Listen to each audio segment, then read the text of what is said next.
This is Kerrigan & Company. It's back. Feed the Funnel returns to Encore Boston Harbor, and I'm thrilled to be a part of it. Join us June 30th, July 1st, or 2nd as we team up to pack more than 500,000 meals for our neighbors in need all across the Boston area. It's a high-energy, hands-on event with Encore staff, friends, and family, and you're invited. Enjoy music from a live DJ, free refreshments, a commemorative t-shirt, and a chance to make a real impact, all led by yours truly. Sign up now by email at community@EncoreBostonHarbor.com. That's Feed the Funnel at community@EncoreBostonHarbor.com. Hi, everybody. This is Kim on this week's edition of Kerrigan & Company, Women Supporting Women. That's next on Kerrigan & Company. Kerrigan & Company is here for you. Yes, Kerrigan & Company is here for you. Hi, everybody, and welcome to Kerrigan & Company. Boy, am I lucky when it comes to who's keeping me company today. I have so looked forward to this. Now, she has appeared here on the podcast before, but we had to do it by Zoom that time. But this time, I'm lucky enough to have Taniya Nayak sitting right next to me here in the studio at the TD Garden. Yes. Hello there, my friend. How are you? Hi, I'm so good, and I'm so happy to be here. Thank you. I'm so glad you're in person. You know, when we had you on, you were you joined us by Zoom, and it was late November, I think, because you were just getting ready. Mm-hmm. Right. We were just getting ready for the Great Christmas Lights show to be on, and you were out filming for this year's. Oh, gosh, I know. We always film a year in advance because, as you can imagine, we're going everywhere. It's really hard for people to put Christmas lights up. So, we can't ask them to put them up in August so we can start filming. So we try to do it a year in advance to give them adequate time to do their thing. Yeah. It's already exhausting, but I love it. Plus, it would be really strange if you were standing there in a tank top. I mean, I really need you to be in a sweater. I know. And that's visually what you think of. But believe it or not, there's a lot of tank tops to be worn in Florida. They celebrate Christmas too. So you're so right. I'm always loving those ones. No, right. Yeah. About that time of year, right? Right. Well, we're going to talk about all the fabulous things you do, that just being one of them. We have seen you on HGTV many times doing all kinds of things. And you have a design studio, a design firm. Yep. Right here in Boston. That is correct. Yeah, we do projects all across the country. In fact, if you've gone into a Ruth's Chris Steakhouse, a newer one, not those old ones with the maroon and the mahogany wood. That's not me. We're here to change that. Chances are we had our hands on that. We work a great deal for the last almost 10 years with Joe Farrow from Tuscan Brands. Yes. So we've done a gajillion of his places, especially in Tuscan Village. So we're working on a lot of things, and we're actually doing residential as well, which is a whole completely different beast, I just love it. I love making things pretty. Well, let's talk about first off, let me just say this to you. When you said Ruth Chris, you have examples of the different restaurants on your website. Mm-hmm. And I mean, you've done a lot of them all over the country, and every one of them is different and beautiful and unique. So congratulations to you. That's really a cool thing. But talk a little bit about your background in design and where that came about. Well, my dad, he retired at 82, an architect. So I just grew up going to his office, watching him make drawings and going to job sites with him. And I always loved it, but I was a bit more of like the creative. I wanted the other layers to it, the color, the texture, all of that. So I did my undergrad in business marketing, and that was because my dad talked me out of being an architect. And it's just so funny because I got my marketing degree, and I'm so glad I did. But then I ended up going back to school for my master's in interior architecture. And interestingly, I didn't tell my dad I was going back to school to get my master's. You would have thought I was getting a tattoo. You would have thought I was getting piercings. Like, I literally was like, I don't want anyone to talk me out of it. I'm doing this. Right. I'm going. And it was the best decision ever because it was like, those gates flew open, and it was where I was supposed to be, when I was supposed to be there. And that's when all the great things started to happen, TV, all the other stuff. Right. And again, so here you are, you grew up here. You went to UMass Lowell. Yeah. Yep. And where'd you get your master's? Boston Architectural College. Okay, so you are a girl, I have who's a been here. Massachusetts, Boston girl through and through. And then suddenly you start popping up on these national television shows. And by the way, I didn't hear you say anything about broadcasting in your education. No. So tell me about how that all came about and how you have this really a dual career. Yeah, trial and error. I can promise you this. The first show that I got was on ABC Family, the creators of Queer Eye, so Scout Productions. Yep. I'll never forget it. I got selected. It was a very, very intense casting process.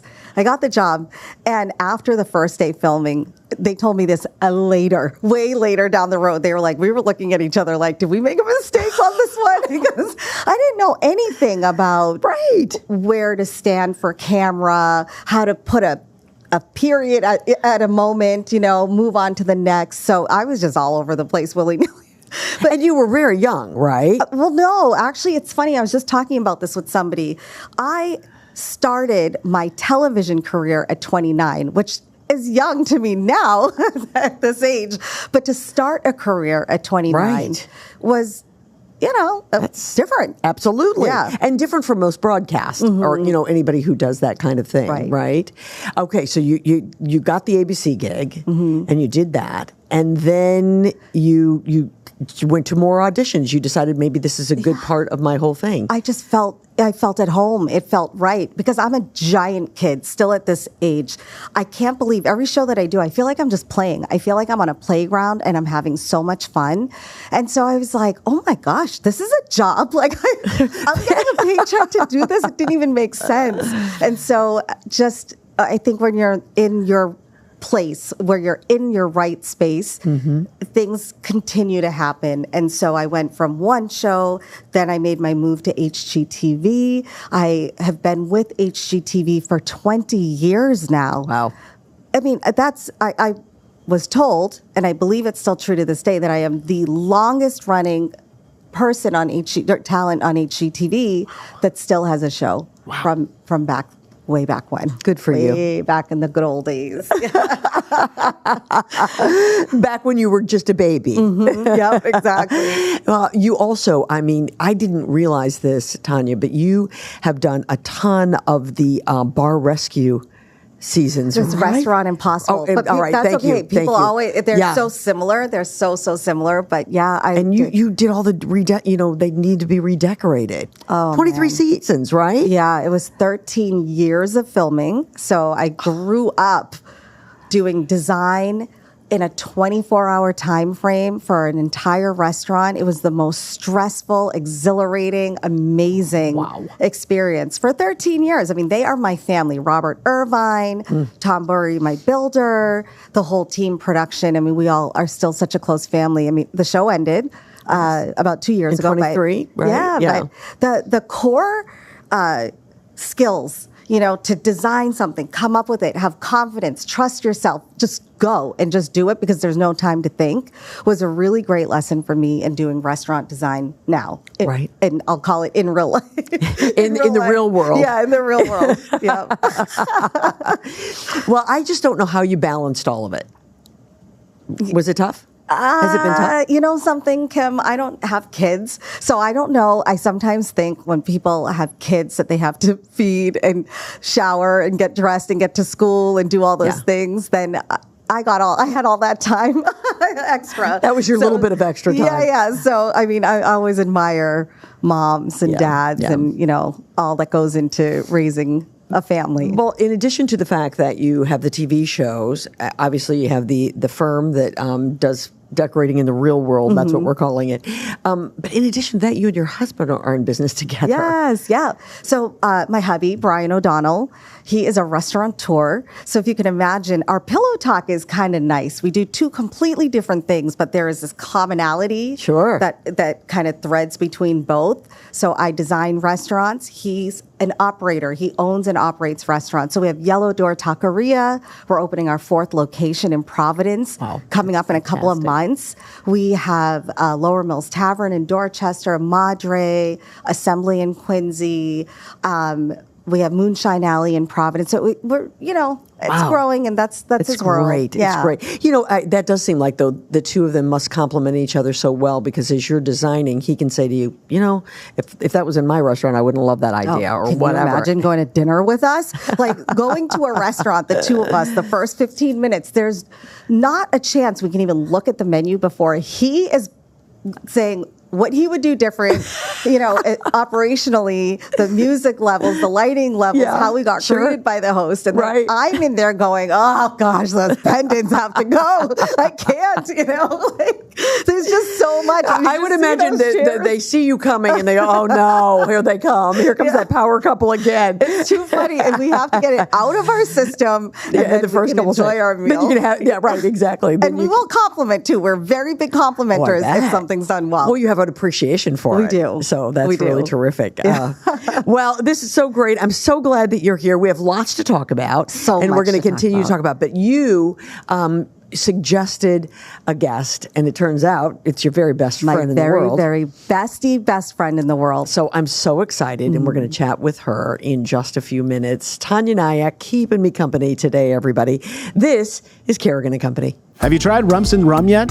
This smooth, sweet, memorable rum is distilled in the Caribbean, barreled aged, and then blended, finished, and bottled in Salem, Massachusetts. Rumson's offers 4 unique blends: Gold, Spice, Grand Reserved, and Coffee. Before you start to sip or mix your next cocktail, ask yourself, do I want to enjoy New England's most awarded rum brand? If the answer is yes, the answer is Rumson's. Get Rumson's rum at liquor stores or ask for it by name at your favorite restaurant. Rumson's. Life lived, life enjoyed. From the excitement of Munchkinland to the Wicked Witch's castle, it's the Wizard of Oz, live on stage from July 8th through July 20th, only at North Shore Music Theater. Get tickets at nsmt.org.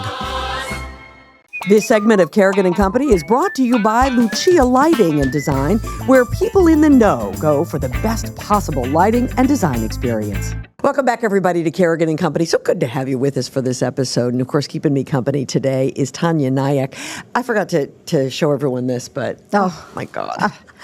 Sweet Tanya brought me these absolutely gorgeous flowers today, just because you're an angel. Thank you so very much. So I got to get these home and get them in water as quickly as I can. But thank you very much. You're welcome. You're welcome. You're spoiling me. Now I'm gonna sit here going, what did you bring me today? Yeah. Next time, tequila.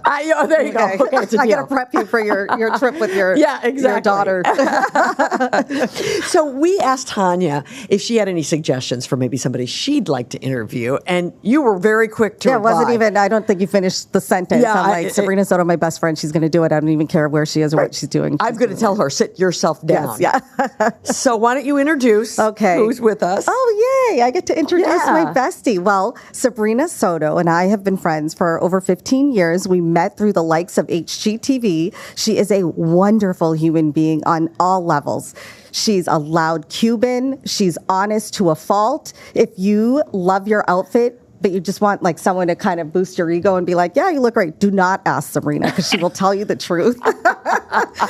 She is a creator of all things. You know, she's a lifestyle expert. Her Instagram at Sabrina Soto is all about life hacks, great tips. Anybody who's got anything to do with anything will find something helpful on her Instagram. And then she just started her show called The Sabrina Soto Show on Hulu. And I'm telling you, I am so proud of her. I just love this girl to pieces. Fantastic. Sabrina, thank you for being here. And by the way, we've been friends for 19 years, you jerk. Oh, really? Has it been?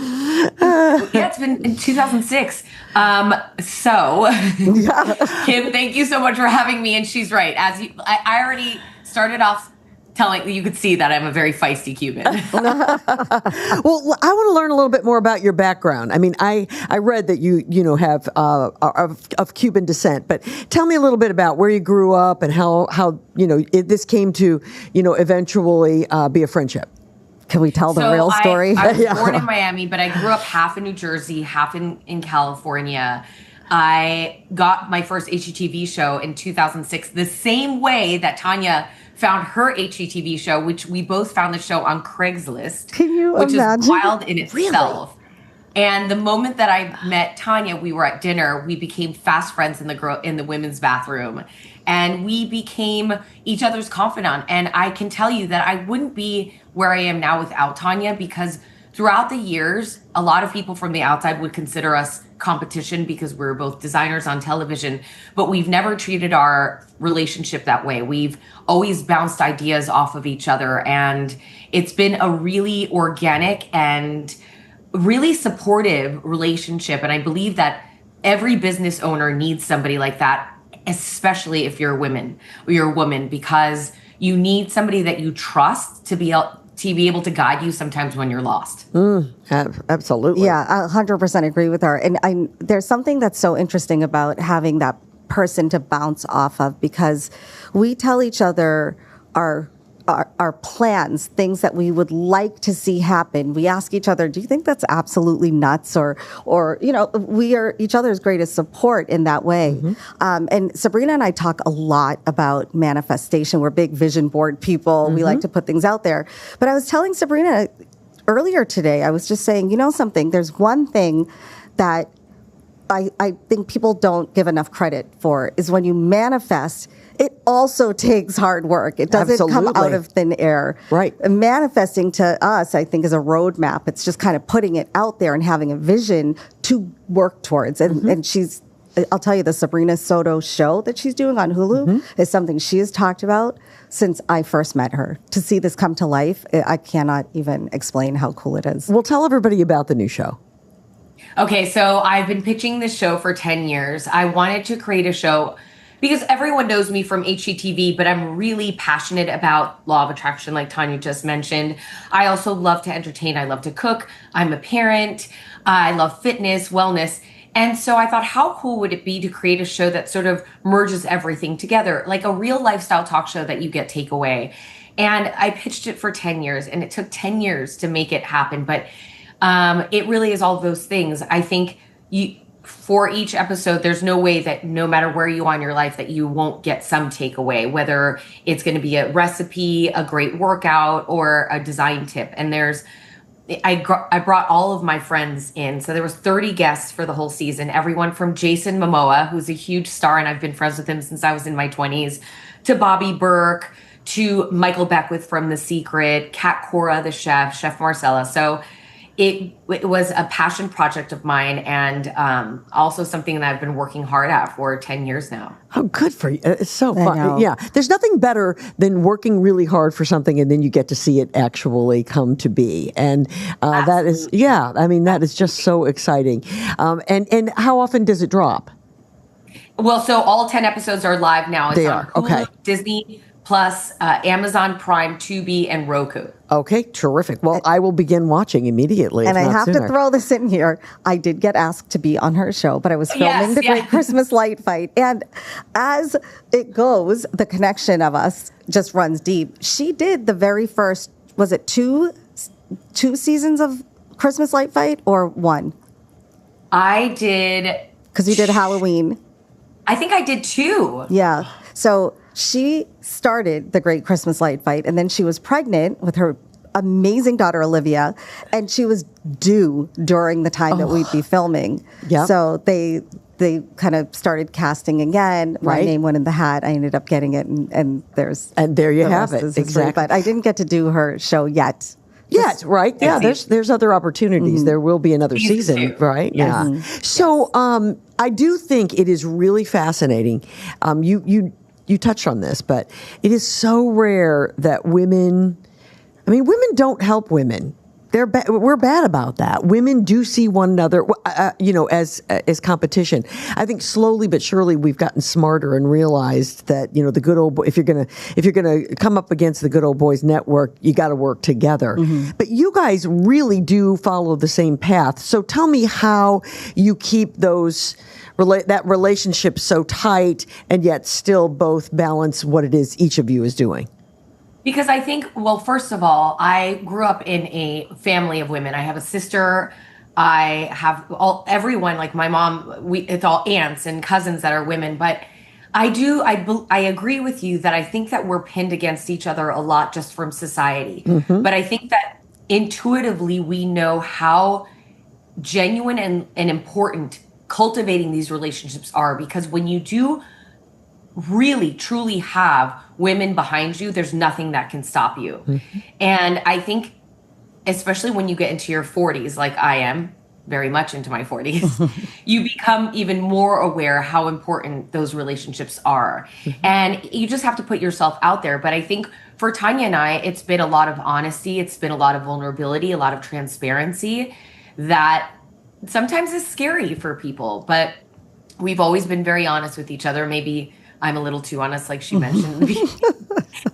But, you know, lessons learned. It's worked. I don't want to ask for her opinion. There's only been a few tears. She'll answer me sometimes like, are you telling me because you want me to listen, or are you looking for advice? For an answer? I've learned my lesson the hard way. That's so great. Well, one other thing that we both have realized over the years is there's plenty to go around, right? What's meant for Sabrina may not be meant for me. And even though we're in the same category, we've shared managers willingly saying, hey, I told them about you, right? You know, whatever. And so we just know there's plenty to go around. And well, I'm someone who buys into that. I've never thought that the world was a pie and there's only so many slices. I just don't believe that. But I think a lot of people do think that. So it's very difficult for them to not only help you, but to feel good about it. What I love is it's very clear that both of you are happy for the other. You know, you take joy in each other's success. That does not happen very often. And I think that's unfortunate. I really do. It is, especially in the same industry. Yeah. We're of similar age. I'm a couple of years older than her. And I'm just saying it before. I'm saying it before she says it. But yeah, we're in the same genre. We're both ethnic women. We both, you know, do similar types of, similar back then. We have very different, you know, sort of creative At this point, styles. it sounds, you know, when we listen to what each of you does and specializes in now, it seems to be different. Her show was Get It Sold. My show was Designed to Sell. I mean, yes, it was almost the exact show, I know, right? Right. I know. Yes, but it's true what you said. Like, the world is not a pie. I want nothing more than for Taniya to succeed. And, you know, I joke around a lot, but I believe that there's a necessity of honesty in any friendship. And especially when we need to bounce ideas off of each other, I need her to be very, very honest with me, because there aren't many people that will go out of their way. Because you know what's easier to say to somebody when they ask for your advice? To agree with them. 100%. You get to agree with them, and then you get off the phone. Yeah. There's no problem. There's no conversation. There's no back and forth. Easy peasy. My life keeps going on. But what's the most difficult thing to do is to disagree with them and to start getting into a back and forth.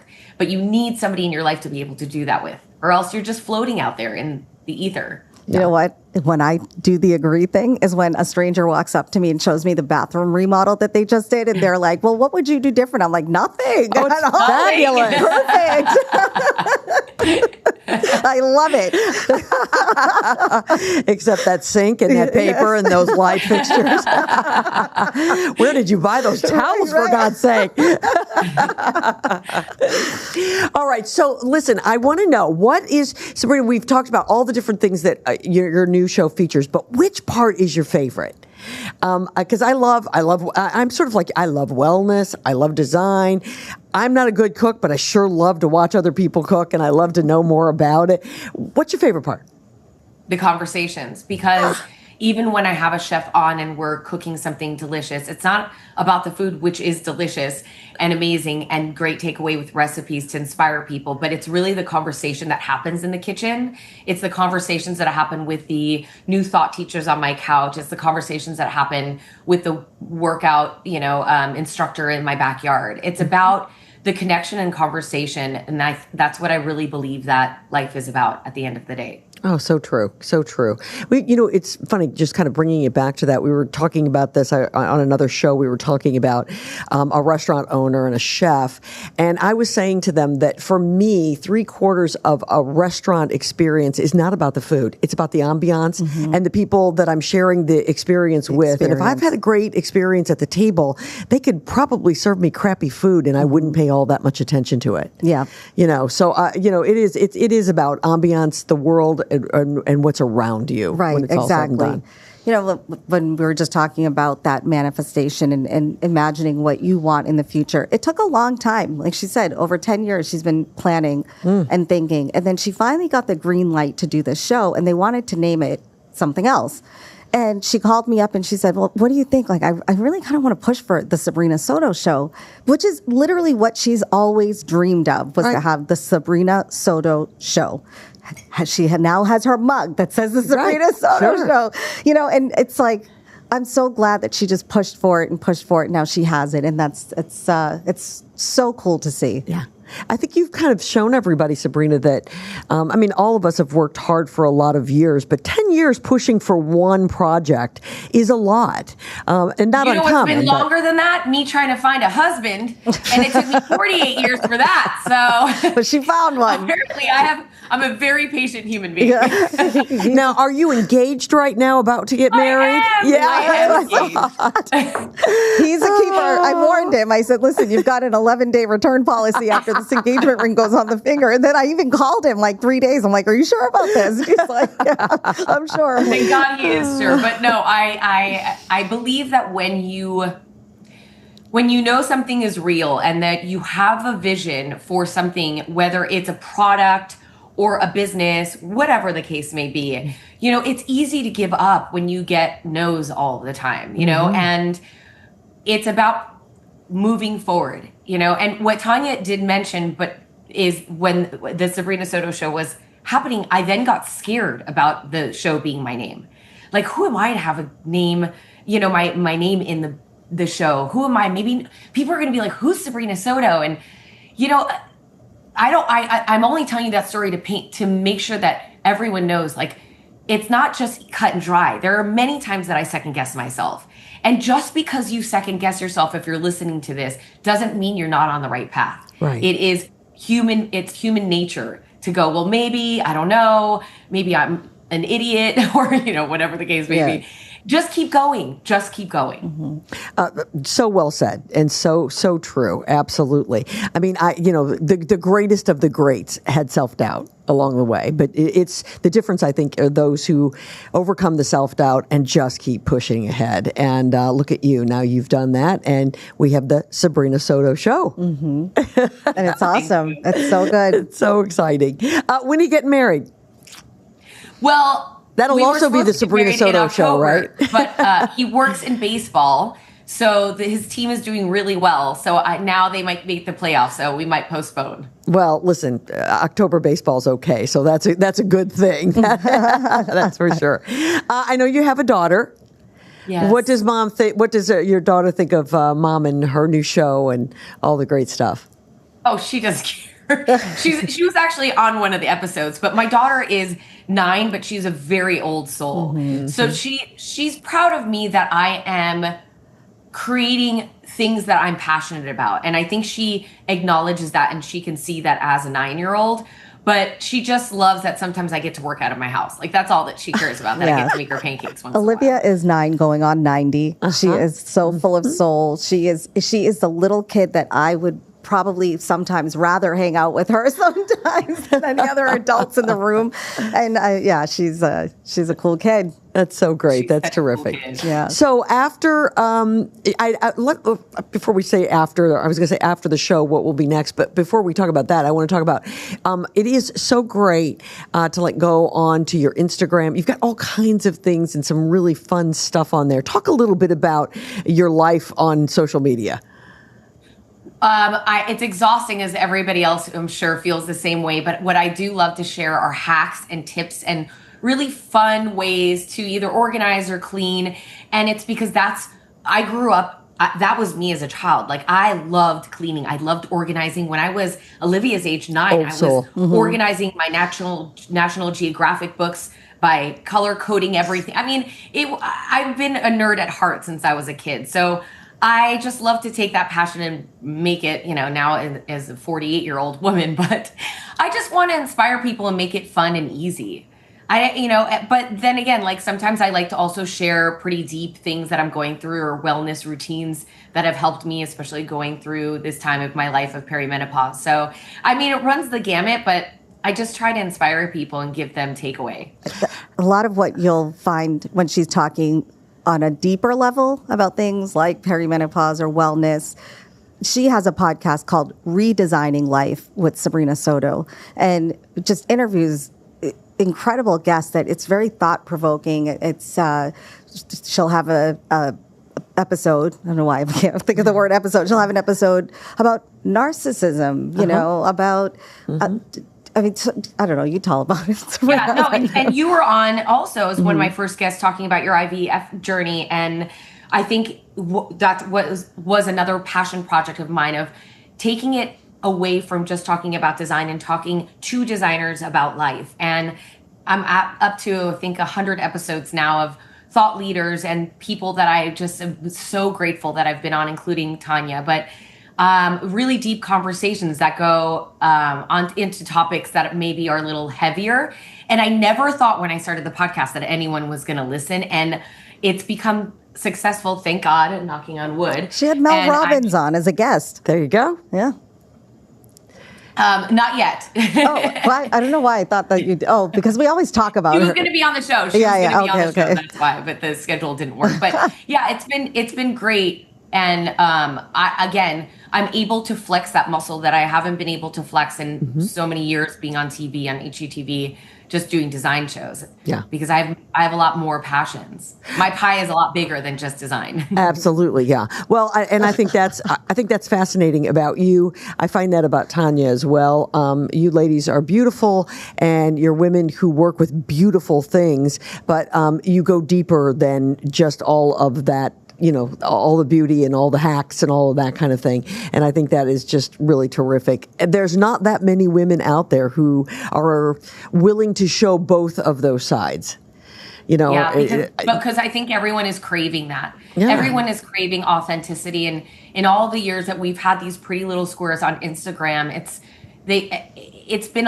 brought a lot of pressure on society, especially women, to live these picture perfect lives. And right. Both Taniya and I, you know, we don't, and that's okay. Nobody does. Nobody does, right? Everybody's living their best life on social media, and you know, showing vulnerability. Yeah, getting on there, just being authentic. Absolutely, it's something very different, and it's different. I think it makes the two of you stand out, and I love that about you. I like women who are willing to do so. So Kim asked me just before you jumped on, Sabrina, how I balance things in my life, and I was telling you even about motherhood. I don't know how. I do not know how she juggles all the things that she does. Yeah.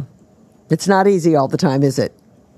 It isn't, and I don't know it any other way. You know, it's to me fun. I love juggling. I thrive in having a lot of balls up in the air.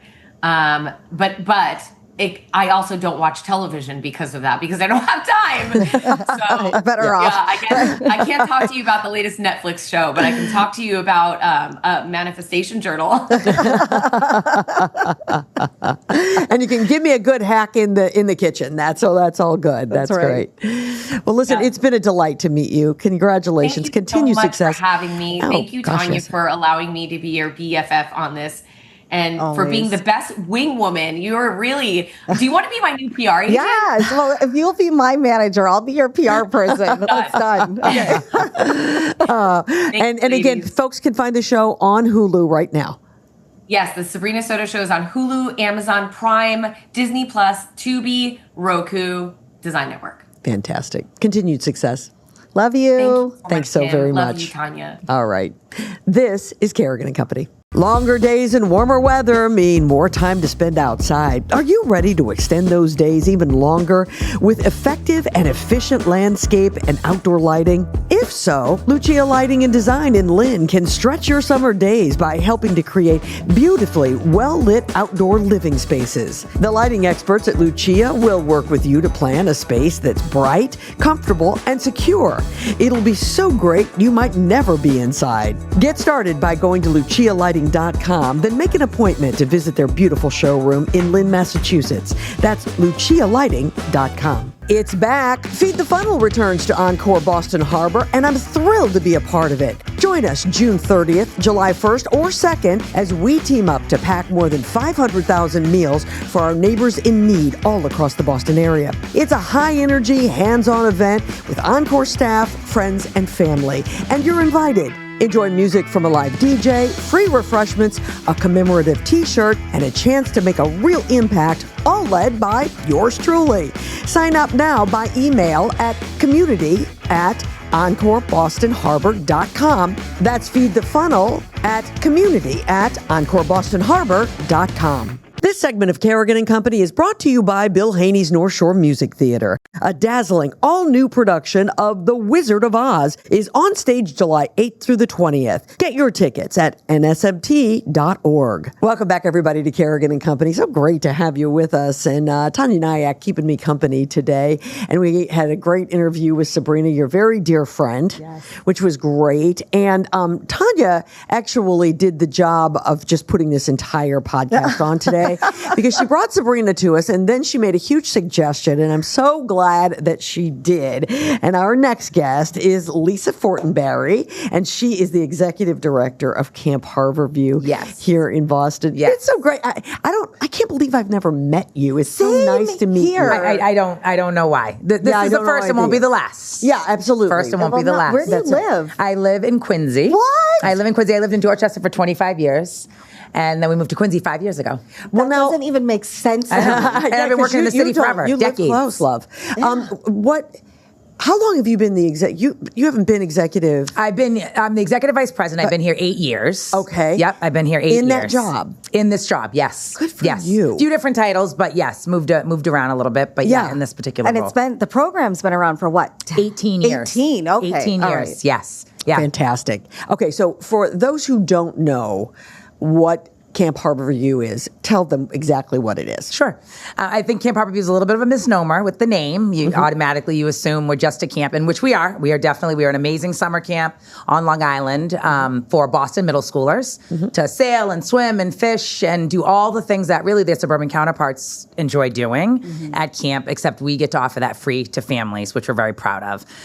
We're also a year-round leadership academy for high school students who focus on college and career readiness, and we also support the adults that care for them in their lives through familial supports, a basic income program, some flex funds, sort of emergency funding support for families as well. And then we do a lot around social network building for families, so bringing them together so that they can get to know one another, build a community outside of Camp Harborview to support one another. Many of our families come from the same neighborhoods and communities, so we want to make sure that they're making those connections and they understand the resources available right in front of them, not just necessarily with us, but with each other. How many families do you serve? We serve 200 high school kids and the families that they come from. So we serve quite a few folks during the school year round. We sure do. And then we serve 1,000 middle school students in the summer on Long Island. How do you qualify to actually be able to go to the camp? Yeah, great question. Only requirement is you're a Boston resident. That is it in order to participate in the camp. And really, that's the entry point. That's kind of the gateway for participating in our year-round program. You have to be a camper at least one summer during your middle school years. Okay. And then you can apply to participate in our year-round program, which is a 4-year experience. So it's a commitment from families and kids, right? Getting your kid to and from, showing up, meeting expectations, et cetera. But they get a tremendous amount of resources and investment over that 4-year period. And I think they have a good experience with us. Oh, I feel confident they do. Okay, so let's talk about that year-round program. Sure. And what, if my little one has gone to the camp and now we want to get into that program, what's that program all about? I know it's a leadership program, but let's talk about what it's all about. Sure. Ninth graders can apply to participate in our program. That's sort of when it starts. That's the entry point. And that program is called RISE. It stands for Realizing Interest Through Support and Exploration. Really, it's a year to help families navigate middle school to high school. We know all the research sort of speaks to if a kid is off track in ninth grade, they are 3 times more likely to drop out of high school. And so our job is to sort of be that social network for families making that transition, making sure they feel like they have a community of support, they have peers around them, things like that are sort of investing in them. And then our 9th graders actually can apply to participate in our Leadership Academy, which is the sort of 3-year 10th through 12th grade experience. And every year is focused on a different sort of pathway or focal area based on where they developmentally are. 10th graders is all about career exploration. We bring them to workplaces. We bring panelists in. We have experts that sort of introduce them to everything from STEM to healthcare to tech to hospitality. And that's a year they start to understand what their interests are and where they might see themselves in the future. And then junior year is really focused on developing that post-secondary plan, sort of what do I want to do? What are the things that need to be put in place? What types of classes? What might it cost me? What does the financial aid process look like? Sort of helping educate them and families on what that process can be. It's daunting at times. And I think, for a lot of our kids, the investments that maybe some of their suburban counterparts get with guidance counselors and career coaches, our kids unfortunately just don't have access to. And so our job is to really be that gap filler for families and for kids. And then senior year is ensuring that they execute that plan. A lot of our kids sort of have big ideas, and sort of getting to sort of start to finish feels really important. And so senior year is really spent making sure that all of the steps that need to be in place, so when they graduate in May, they have a solid plan. Some of our kids go to 2-year schools, 4-year schools, gap year programs, trade programs. Sure. College is not for every kid. We understand that. Yeah. And so we're just making sure that we meet the individual needs of each of our participants before they graduate. I can't even imagine what the training process is like for your staff, the ones that have experienced the program, even at least they know what it's like. Yes. But to train them to be able to help shape these young minds, and especially young people that need the help, need some guidance. Yes. That's got to be quite a process. Yes. We have amazing staff. I will say about 80% of our staff in the summer are alumni. We have about 6 of our year-round 16-person team that are alumni. Those are the folks who work directly on the ground with our young people. I think that sort of near-peer dynamic is really powerful. When you see someone who lived in Roxbury, who went to BPS, you see sort of something in yourself. Yep. And so for a lot of them, it's an opportunity to sort of be like, I can do and be anything. And that's been hugely helpful. We also do a lot to prepare our young people around what it means to be sort of a program coordinator. What does it mean to be a near-peer mentor? What does it mean to work with families, right? We're talking about younger staff working with established families that are having challenges and struggles.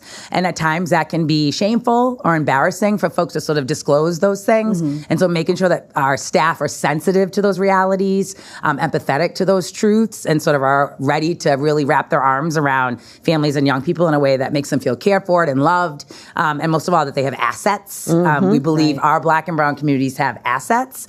They're not sort of in need of support. We need to just sort of cultivate what's already there. Right. Sure. And we spend a lot of time doing that too. So, Lisa, I immediately go to this because through my career, I've spent a lot of time helping raise money for organizations like this. Talk to me about the money. Where does it come from? And what's it been like? Because, the economy's been tough, and a lot of organizations like yours, I think, are really struggling. So where's the money coming from? Yeah, this is a difficult time. I will say Camp Harborview is very fortunate. We are almost entirely private, corporate, and foundation funded. That's fantastic. We've been very fortunate to not be in a position where we're relying, like a lot of organizations right now, on federal or state funding. Right. We certainly do receive funding and support from the city of Boston, from the state of Massachusetts. And thankfully, at this time, none of those funds are in jeopardy. We have some strong champions that are really advocating for us on the other side of things, which is nice. We have an annual event. We just actually finished our annual beach ball, which was a tremendous success. I know. Party George of the invited year. me and I was not here. I wasn't in town. I was so bummed out. Next year. Next please, year, I yes. have to be there. We would love to have you. Great. And it's like, 750 people, the who's who of the city. gosh. It was a spectacular evening. And in that evening, we raised $1 million in the room, which was huge for Camp Harborview. So we're well on our way and we feel good. Jack Connors, our founder, has been thinking about sort of then and the future in many ways for us. And he has really set up a strong foundation to make sure that we're sustainable for years to come. Yeah, I have a question because I'm dying to know this. So when I was a child going to camp, I was painting popsicle sticks. yes. Like, what's a day like at camp? Very good question. Yes, we're not painting popsicle sticks. There might be some of that every now and then. But a typical day is really our kids participating in sort of 5 core areas. They all participate in sports, art programming, which is everything from visual to music to creative arts. They participate in STEM programming. They participate in aquatics. I feel like STEM, science Okay. programming. Like, Yep. okay. So they robotics and experiments and all kinds of fun things, extracting the DNA of a strawberry. We have partners that come out from Moderna and PwC that run STEM fairs every year for us. Folks from Mass General Brigham come out. We do vision and hearing screenings on the island. We do dental screenings for all of our campers. That's so if families need it. So Right? some really special things. It's a very sort of holistic set of supports that are offered out there, not only enrichment based, but really sort of like overall well-being, healthcare based, which I think is huge. We have a full clinical team out there. Wow. Cool. I think we recognize, right? Our kids are coming with a lot of stuff and we can't sort of pour into them without addressing the core issues that they might be dealing with when they go home. So we spend a lot of time on that. You know, you kind of hit the nail on the head here too. Kids are dealing with a lot of stuff. I mean, I think probably every generation has. We all are. Oh, kids are dealing with a lot of stuff, you know, and they are. But my kids are older, and I'm so thankful because when I look at all the social media and all the crap that goes on, the external, the world is tough on kids. It is. And you guys of are no noise. doubt you must be seeing a lot of that, and we are trying to cope with that. We are. We're trying to adjust. I think coming out of COVID was sort of, we all knew the implications on all of us, and certainly on young people. We see all the research, and then when we think about communities of color, you know, they were disproportionately impacted by the pandemic. Right. And so a lot of what we feel like we're coming out of at this point, a lot of our families are still very much in. And so I think our job is to try to pay as close of attention as we can to sort of those barriers to access or those things that are sort of in the way at home that with sort of nominal intervention can really move the needle for a family. And so through clinical work and supports and then a family service team that's really focused on the basic needs of families, we're able to address those things in real time. Yeah. I mean, the real issue coming out of COVID, it seems to me, is that these kids were pushed back a year and a half, 2 years in their education. You're absolutely right. You know, you look at this and they still have to keep moving forward. And so how do you catch up? And I would think your year-round program is one of those that really helps that. Absolutely. That's exactly right. The year-round program is a little bit of a stopgap. Opportunities to do tutoring, opportunities to have one-on-one sort of interactions with a trained professional staff member to support them. A tremendous amount of that work is done during the year. I think camp, we try to really make it be kids, have fun, be in a place where it's safe and away from all the distractions. Right. And then the year-round work is really where sort of the deep, meaningful, and most impactful, not that camp's not impactful, but it's a different level of investment and a different level of commitment, I think, both from us as sort of members of the staff team and from our kids and our families. Yeah. What a fulfilling job. It's amazing. You must go home with the biggest smile on your face. You must sleep really well at night. I do. Nice. My kids are involved, which is wonderful. It's sort of like a little bit of a family affair. I have a 19-year-old that's a freshman in college who just graduated from the program. And then I have an 11-year-old who'll be starting camp this summer for the first time. Nice. Oh, that's exciting. Yeah, really that's so great. That's so great. So if people are listening or watching and they want to know more or they want to know what they could do to maybe, support an organization like this, what do you suggest? I feel like often people think, how can I get involved? And the first inclination is money, and we always need financial support. Right. So I would be a fool not to say that. But I feel like the thought of time and treasure is equally as valuable. Mm-hmm. If folks want to get involved and be a mentor, if folks want to get involved and host a workplace field trip, if folks want to get involved and speak on a panel, we would welcome that. If folks want to come out and do a tour, we do tours all summer long where they get to experience the boat and the beautiful island, spend some time with other folks in the community. I would definitely encourage folks to reach out to CHV. There's a way to get involved in that capacity as well. There's always an opportunity. We're always looking for talented, invested folks who want to give back to the community, who want to be involved in something that's powerful and special. And CHV is definitely it. Can we throw a little love out to our dear friend, your new vice president of partnerships, George Devaney? Do you know George? I do know George. Who doesn't know George? Right. Yes. He's just the best. He's the best. I feel so happy for you guys that you have him on your team. He's a Boston-raised guy. Yep. His kids go to BPS. It was funny. George has been a dear friend of mine and colleague professionally for many, many years. And about 6 or 7 years ago, I invited him and his wife to the beach ball. And I remember at the end of the evening, we sort of turned to each other and I said, I could see you here. And he said, me too. We kind of laughed it off. And here we are 6.5 years later, and he's on the team and we're so happy. And he's already added so much value. It's going to be an amazing run with him on the crew. everything that man touches or meets Turns to gold. It turns to gold, but he does it with every bit of enthusiasm and vibrance that a person could ever give. I don't know where he gets all this energy from, but it's literally, it doesn't matter if you're just meeting a stranger or you're heading up a big organization like Camp Harbor View. Right. He just gives it all the same amount of love. Right. Yeah, the kids like to say he's the realist, and he is. He's like the ultimate realist. You meet him, and it's like what you see is what you get. Exactly. And he's one of the most authentic people I've ever known, and I just feel like he's going to add so much to Camp Harbor View. 100%. Well, one of the great things I think about the organization is that you've had a number of Georges involved, you being one of them, obviously. But I mean, you've had some real involvement from individuals who have, really pushed, mayors over and the governors, years, which is so CEOs great. and folks that are political figures. I mean, we've had it all. We're so grateful and lucky. Again, the foundation of Jack Connors really started us starting and right strong. there. Right, That's right. Yeah. And built a champion base for the work and for the organization that many people envy. So I'm really fortunate to be able to be a part of it. Well, listen, continued success to you. To the organization. Thank you. You guys do incredible work, and a lot of young people are really benefiting from that, and it's so great. Thanks so much. It's hard to be a young person. Yeah, we can bring it back, Tanya. We can bring it back. We'll do it. That'll be my fun. Did you make a forward? Yeah, exactly. A box. I remember it was Everybody made a box. Everybody made a box. And they said, "This is a forward." I'm surprised you didn't say, "This is whatever a it was. restaurant." Yeah. I was probably decorating the Yeah, inside exactly. of You were it. doing interior. All right, ladies, thank you very much. We got to take a quick break. We'll be right back to wrap things up here on Kerrigan and Company. Bill Haney's North Shore Music Theater whips up a twister of a tale with a magical family production of The Wizard of Oz, live on stage from July 8th through July 20th. Get tickets at nsmt.org. Summer is here. Are you feeling and looking your summer best? If not, I've got a solution. A trip to see my friends at Sienna Aesthetics in Beverly always makes me feel better. How about a hydrofacial to give you that beautiful glow?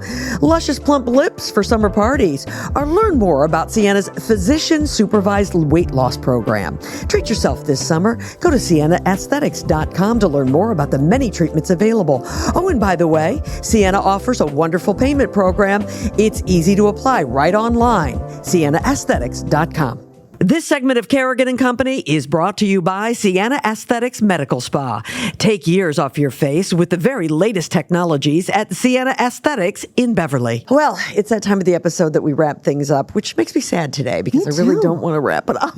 Let's just stay for another hour, shall we? So much fun. Camp, I got to tell you, Camp Harbor View. I'm having trouble spitting that out. Camp Harbor View. Right. So much more going on there than camp. Yeah. It is actually, the fact that they have it named like that. I don't think people really realize all of the programs and how many people they serve and how important their work is. Right. And it's nice when you have someone like Lisa, her energy, her vibrance coming in and talking about it and explaining it more. It's so much more than what any of us could have thought it would be. As she was saying that, I was just thinking about, especially as the junior year, anybody who's had kids who have gone on to college or had to make decisions about after high school, when they're a junior, it's the most important year of their life up to that point. That's right. And it is it's so much stress, and it is such a minefield to navigate for parents. Exactly. And the idea of having an organization like that to help. Yes, for sure. The student, help the parents, help everybody is just such a, it really is. It's a blessing. So It's a really cool thing. Be sure if you'd like to help out or get behind that organization that you check it out. Hey, Tanya, we do this thing called Fast Five. Okay. It's rapid fire questions and answers. We like to do it in 30 seconds if at all possible. Let's do it. And if you're ready, here we go. What is your favorite color? My favorite color is beige. All right, that's it. We're wrapped up. It's the truth. I don't know what to say. I'm a very neutral girl. She's a neutral girl. What's the best kitchen gadget? Best kitchen gadget is my air fryer. Mine too. What is one design trend you hope will go away very soon? Oh, geez. Design trend that I hope will go away very soon. Oh, my gosh. I don't know. That's a hard one. I don't know. I can't. It'll take me 30 I actually kind of hope that we start adding a little more color back in. I do love neutrals too. Color's all over the place right now. You know, I think the reason I can't answer that question is because I'm always kind of going with things and seeing things, and there's nothing that really offends me. Like, I love a ceiling fan. Yeah. People hate I like a ceiling fan. Sue me. What TV show have you watched over and over again? Over and over. Well, I can tell you what movie I've watched over and over again. I can never get enough of The Notebook. It's just like I cry every single time in the same spots, and every time I see, if I'm flipping through, I'm watching it. Isn't it funny too? You know what's coming, and still you cry. Could just be. I know exactly what Ugly you're saying. cry. And finally, what's the best thing that you did on a recent trip to South Africa? Oh, the best thing I did on a recent trip to South Africa. I mean, just gosh, all of it was so good. I got to see a lion with its cubs in its own natural habitat. It was just so amazing to see in real life. Yeah, I think that's so that you've hit the nail on the head in real life. You know, I think we all have seen them in captivity or whatever, but to see them out and about. Yeah. And you said there was so many babies when you were So there, many which is so babies. fun. Oh, elephant babies. Yeah, oh, I know. And they're so smart and they're so family oriented, right? The elephants. Yeah. And but all the mamas are so protective of their little babies. It's interesting to see that. It's good stuff. I Yeah. love it.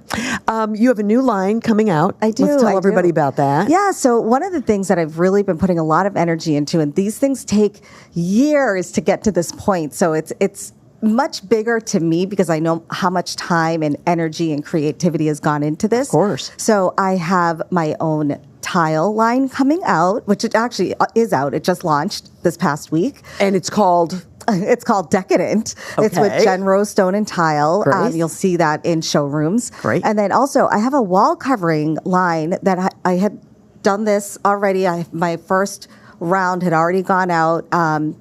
It's with Lentex and MDC, but I do just so many different wall coverings, and now we're launching our next round of them, and I'm so excited. They're beautiful. Like, I really cannot wait for people to get their hands on it. Been putting a lot of time and energy into that. I have a hotel accessory line coming out with Irwin, Which is so which cool. will be available direct to consumer soon. So I'll have more information on that next That's time. Next fantastic. time we That's meet. great. Yeah. That is great. You are a busy, busy lady. And we have now learned that you are waiting to find out if the great Christmas light fight. Yeah, it's torture.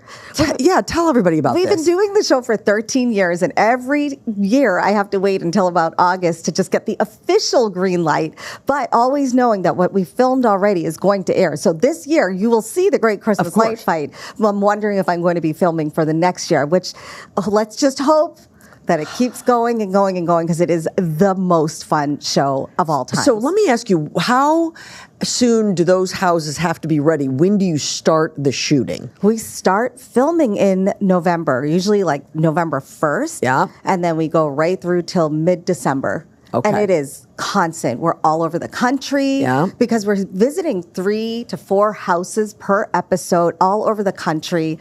I am carrying 7 jackets at it to winter bet. coats and boots Right. and stuff. But as we said off the top of the show, then sometimes needing to go to a tank top That's right. because you're Another reason why I love those warmer areas. But a little easier to get the clothes there. Totally. I actually had the opportunity. There was an event called the Mega Mini, and it was all these people that do Christmas light displays. It was a convention. So I went as a guest, as sort of their guest, and it was so many families over the course of all these years that had showed up. I was in tears. They are the most loving, beautiful community, and I was so grateful. I mean, they just really treated me like a queen that day, and I was so thankful. And people love their Christmas lights. Yeah, they sure do. Real passionate. I mean, you may start in November, but they have started at the end of September in an effort to be ready for you to be there. You have to be passionate to do something. Can you imagine when you just put lights up on your mantle? Yeah, and you feel so good about it. Right, or you do like a wreath in your house and you're like, yes, I did it. They're literally doing things that you would see in a Vegas, on the strip. It's just incredible. It is incredible, and amazing that you guys find all of those and you get out there and get a chance to. Well, we'll keep our fingers crossed because I love the show. I think it's great fun. It's just a holiday treat. Oh, it's so fun. Everybody just loves it, and so I would like for it to stick around for sure. Too. So you Me too, let girlfriend. us know. All right, Tanya, thank you so much for being a part of the show. This has been so much fun. I looked forward to this, and it has lived up to my expectations. So it's been great fun. Well, so have I. I'm so appreciative. Thank you. You are wonderful. Well, thank and you. you look smoking hot. Oh, well, I should have asked Sabrina. She would have told me the truth.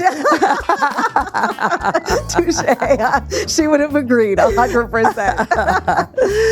Taniya Nayak, thank you very much. And thanks to all of you for being with us on this episode. If you're watching on YouTube, be sure you subscribe and be sure that you check out all of our social media. We'll see you again next time. Thanks, everybody, for listening to Kerrigan and Company. To find out who will keep me company and be my co-host on the next episode, be sure you follow us on Instagram, Facebook, X, and TikTok. Kerrigan and Company is recorded at the Big Night Studios at the TD Garden in Boston. You can view the podcast on YouTube and listen to it wherever you get your podcasts. Be sure you tell a friend. The executive producer of Kerrigan and Company is David Thompson. Our engineer is Peter Hurley, and our social media managers are Grace Kerrigan, Colby Thompson, and Riley Thompson. See you next time.